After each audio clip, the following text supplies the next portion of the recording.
Hai semua, kita bertemu semula dalam Rapsodi Reality Malaysia. Marilah kita mendengar firman untuk hari ini, 26 Oktober, daripada Pastor Chris yang bertajuk Dia Menaja Penyelamat Jiwa Orang. Dia menaja penyelamat jiwa orang, puji Tuhan.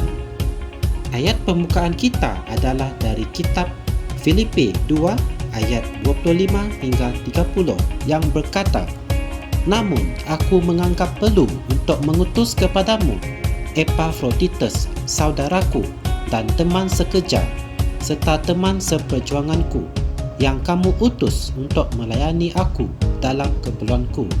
Kerana pekerjaan Kristus, dia nyaris mati dan dia mempertaruhkan jiwanya untuk memenuhi apa yang masih kurang dalam pelayananmu kepadaku. Amin. Kita mempunyai satu tugas ilahi dalam membawa Injil sampai ke hujung bumi. Yesus berfirman, Pergilah ke seluruh dunia, beritakanlah Injil kepada segala makhluk, dalam Markus 16 ayat 15. Kemudian dalam Lukas 22 ayat 35 berkata, Dia bertanyakan sesuatu yang menakjubkan kepada para muridnya, Ketika aku mengutus kamu tanpa dompet, beg atau kasut, adakah kamu kekurangan apa-apa? Dan mereka menjawab, Tiada, dalam Lukas 22 ayat 35. Puji Tuhan.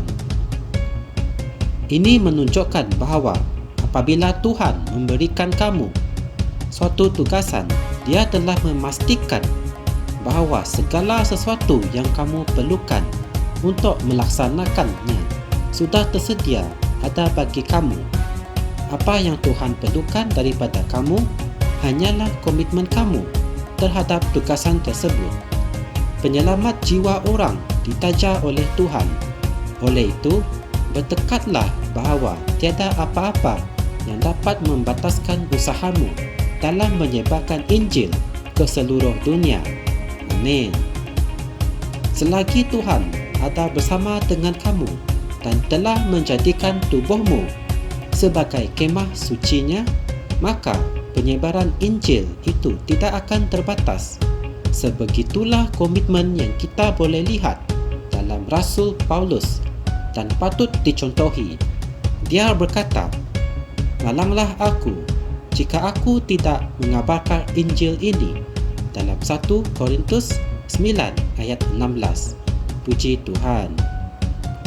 Sesetengah orang telah menghabiskan masa dan sumber mereka untuk memastikan Injil sampai ke setiap bangsa di dunia ini. Mereka melakukan usaha yang besar dalam memajukan agenda Tuhan, menolong orang lain yang berada dalam kekurangan atau kesusahan. Mereka memberikan sebegitu banyak duit untuk menyebarkan Injil, dan semakin banyak mereka memberi, semakin banyak Tuhan menyalurkan sumber-sumber kepada mereka supaya mereka dapat melaksanakan perkara-perkara yang lebih besar baginya. Dia akan menyediakan semua perkara yang kamu perlukan untuk memenuhi tujuannya dalam menyelamatkan jiwa orang. Amin. Hendaklah kamu berazam bahawa melalui kamu, Injil ini akan terus tersebar dan kamu akan terus melakukannya sehingga hari pengangkatan gereja. Puji Tuhan. Marilah kita bersama-sama membuat pengakuan ini.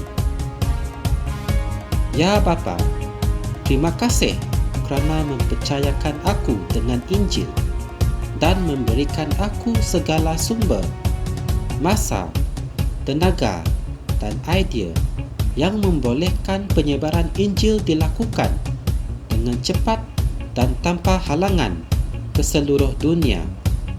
Melalui aku, pengetahuan tentang Kristus tersebar di semua tempat. Cahaya Injil Kristus yang mulia itu menghapuskan kegelapan dalam hati orang yang belum bertaubat, mengubah kehidupan mereka dengan pesanan mengenai kehidupan yang kekal dan membangunkan mereka dalam kebenaran.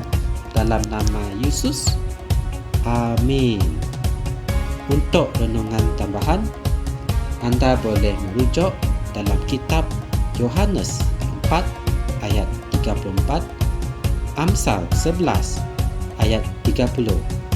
Secara ringkasnya, kita haruslah melaksanakan tugasan Tuhan dengan usaha yang ikhlas dan menyebarkan Injil untuk menyelamatkan jiwa seseorang daripada roh-roh yang jahat. Untuk mengetahui lebih lanjut tentang firman ini, silalah tekan like dan subscribe Rhapsody Reality Malaysia. Semoga kita berjumpa semula dalam segmen yang seterusnya. Semoga Tuhan memberkati anda semua. Amin. Kami percaya saudara-saudari semua telah diberkati dengan perkongsian firman dari Rhapsody Reality. Bagi sesiapa yang ingin menjadikan Yesus Kristus sebagai Tuhan dalam kehidupanmu, kamu boleh mengucapkan doa ini bersama dengan saya.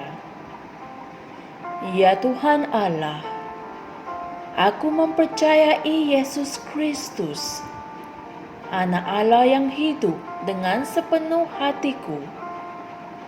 Aku percaya Dia telah mati untukku dan Allah telah membangkitkan Dia dari kematian. Aku percaya Dia hidup hari ini. Aku mengaku dengan mulutku bahawa Yesus Kristus adalah Tuhan dalam hidupku mulai dari hari ini. Melalui Dia dan di dalam nama-Nya, aku mempunyai kehidupan yang kekal. Aku telah dilahirkan semula. Terima kasih Allah kerana menyelamatkan jiwaku. Aku sekarang adalah anak Allah. Haleluya. Tahniah, sekarang kamu telah menjadi anak Allah.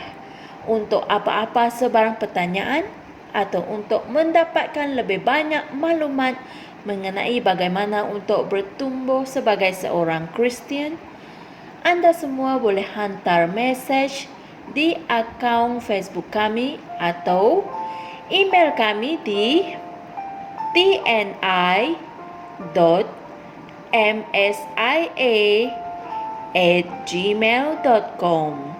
Sekali lagi, tni.msia@gmail.com. Tuhan berkati anda semua.